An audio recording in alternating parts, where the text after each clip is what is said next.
All right, let's dive into one of the weirdest, but also one of the most common experiences you can have in a car. We're talking about highway hypnosis. You know that spooky feeling when you snap back to reality and realize some phantom driver has been at the wheel while your mind was just gone?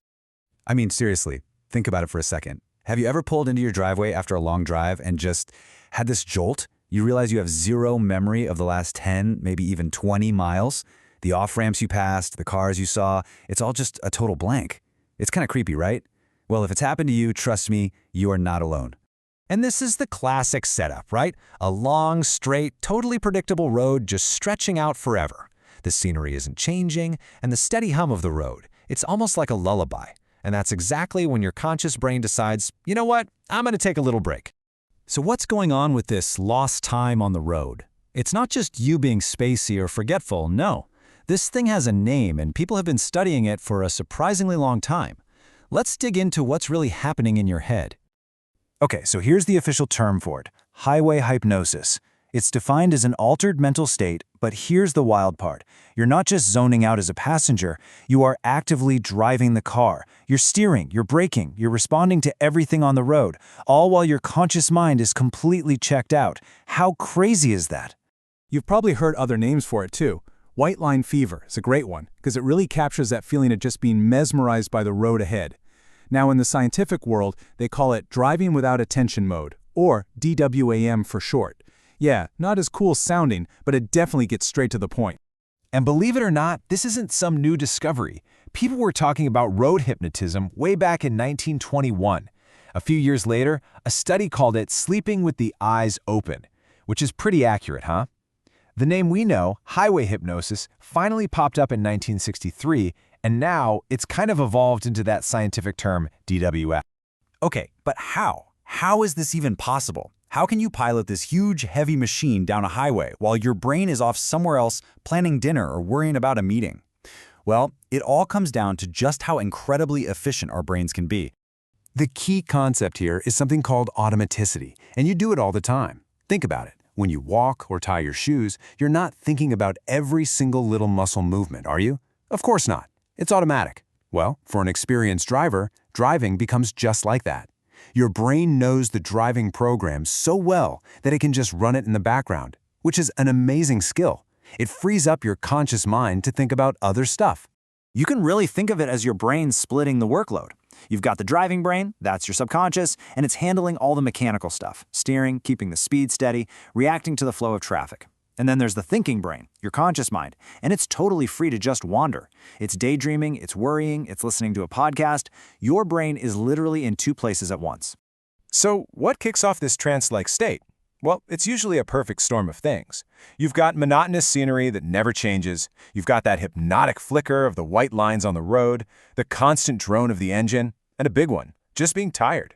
If you're driving alone on a road you could navigate in your sleep, that's basically an open invitation for your brain to switch to autopilot.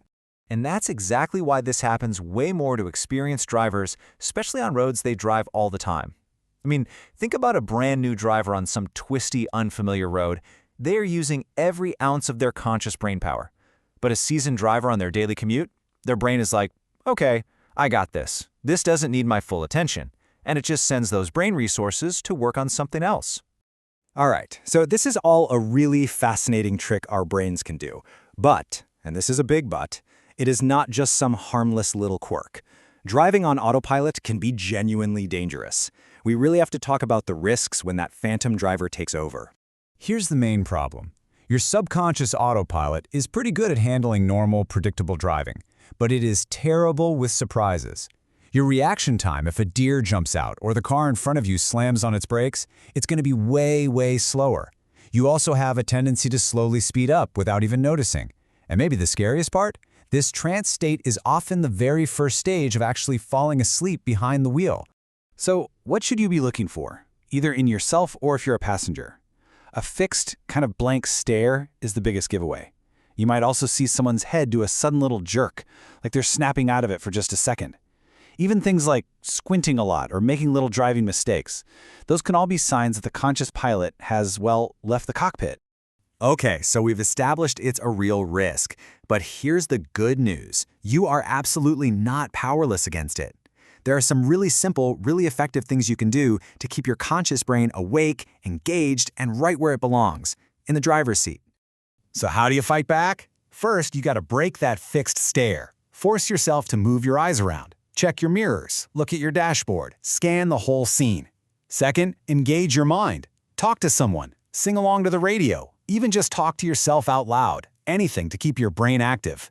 Third, do something physical. Chew gum, eat a crunchy snack. And finally, and this is probably the most important one, take regular breaks. Stop the car every couple of hours, even if you don't feel tired. Get out, stretch, reset. And I really can't stress this enough. Highway hypnosis is, at its core, a sign of fatigue. If you feel yourself starting to zone out, the one and only safe thing to do is pull over. Stop the car, a quick nap, a little walk around. It can make a world of difference. Please, do not try to just power through it. So let's end on this kind of mind-bending thought. This whole thing is just a huge reminder of how much our brains are doing in the background, without us even knowing. I mean, if your subconscious can safely pilot a 2-ton vehicle through traffic, it really makes you wonder, right? What else is your brain doing right now completely without you?